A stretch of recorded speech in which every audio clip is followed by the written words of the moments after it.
ప్రభునందు ప్రియమైనటువంటి దేవుని పిల్లలకు ప్రభు అయిన యేసుక్రీస్తు వారి నామములో వందములు శుభములు తెలియపరిచిన పిల్లరా, మరి గడిచిన దినమంతా కూడా ప్రభు తన కృపా వాత్సల్యములు భద్రపరుచుకుని క్షేమము ఆరోగ్యం ఇచ్చి మరి నూతన దినాన్ని ప్రభు మనకు అనుగ్రహించారు. 2024వ సంవత్సరం 9వ నెల 28వ దినాన్ని ప్రభు మనకు అనుగ్రహించి మరి రోజు దేవుడిచ్చినటువంటి వాగ్దానం, యెహోవా యందు ఆనందించుట వలన మీరు బలము నొందెదరు. నెహెమ్యా గ్రంథము 8వ అధ్యాయము 10వ వాక్యము నమ్మదగినది, పూర్ణాంగీకరణకు యోగ్యమైనది. కానీ దేవుని వాక్యం ఏమంటుందంటే, మరి మనము అనేకమైన సందర్భాల్లో లోక సంబంధమైనటువంటి విషయాల్లో ఆనందిస్తూ సంతోషంగా ఉంటాం. కానీ మనము ఆత్మ సంబంధమైనటువంటి బలము పొందుకోవాలంటే దేవుని యందు ఆనందించాలని మరి నెహెమ్యా భక్తుడు సెలవిస్తూ ఉంటున్నాడు. ఎప్పుడైతే మనం దేవుని యందు మనం ఆనందిస్తూ ఉంటామో, సంతోషం కలిగి ఉంటామో, మన జీవితంలో మరి బలము పొందుకుంటాం. అదే పౌలు గారు అన్నారు ఫిలిప్పీయులకు రాసిన పత్రికలో, ఆనందించుడి, మరలా చెప్తూ ఉన్నాను ఆనందించుడని.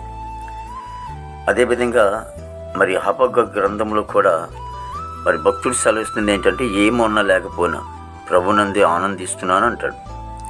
కాబట్టి దేవుని సన్నిధిలో మనం ఆ దేవుని యందు ఆనందించడం ద్వారా మరి ఎంతగానో ఆశీర్వాదం ఉంది, బలము పొందుకుంటాం అనేది రాయింది. ఆ దిశగా మనం ప్రయాణం చేసినప్పుడు ఆత్మ సంబంధంగా మనం బలం పొందుకుని ముందుకు ప్రయాణం చేద్దాం. ప్రార్థన. ప్రేమగల తండ్రి, కృపలేస్తునికి స్తోత్రాలు స్తుతులు చెల్లిస్తున్నాం ప్రభు. గొప్ప దేవుడు నీకు వందనాలు. జీవాధిపతిని తండ్రి, జీవగల దేవానికి స్తోత్రాలు చెల్లిస్తున్నాం ప్రభు. ఉన్నవాడు అనువాడానికి స్తోత్రాలు తండ్రి. ఇదిగో తండ్రి, ప్రతి కుటుంబాన్ని కూడా మీరు ఆస్వాదించండి, దీవించండి తండ్రి. ప్రతి కుటుంబంలో కూడా సంతోషము, ఆనందం మీరే కలగచేయండి.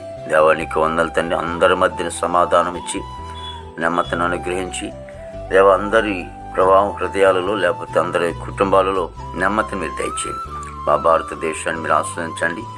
దేశంలో ఉన్నటువంటి ప్రభా తండ్రి, నాయన యేసునికి వందనాలు.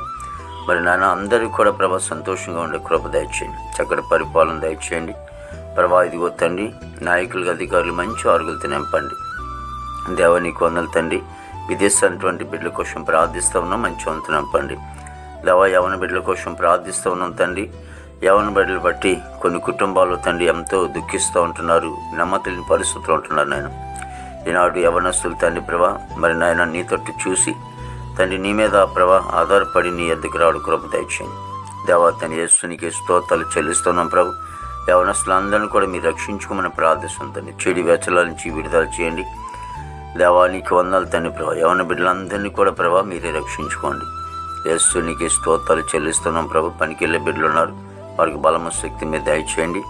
దేవా తండ్రి యేసునికి స్తోత్రాలు ప్రభు. చదువుకునే బిడ్డలు ఉన్నారు, వారు స్కూల్కి వెళ్ళేటప్పుడు వచ్చేటప్పుడు కూడా నీ కృపలో భద్రపరచండి. ఉద్యోగాలు చేసుకునే బిడ్డలు ఉన్నారు, వారు తండ్రి నాయన రాకపోకలో మీరే తోడు సహాయం చేయండి. దేవాదిగో నన్ను ప్రభావ మా దేశ పాడి పంటనంతటి కూడా మీరు ఆస్వాదించండి తండ్రి. మరి నాయన తండ్రి ఎంతోమంది నాయన మరి ఇదిగో హాస్పిటల్లో ఉన్నారు, హాస్పిటల్ రోగులను స్వస్థపరచండి. జైలు ఉన్న బిడ్డలు విడుదల చేయండి. కోర్టు గోడలు, కేసు గోడలని కూడా కొట్టివేయండి. దేవాదిగో తండ్రి నాయన మరి అందరినీ కూడా దీవించము తండ్రి.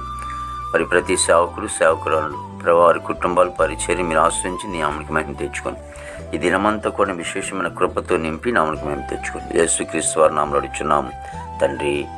ఆమేన్, ఆమేన్, ఆమేన్.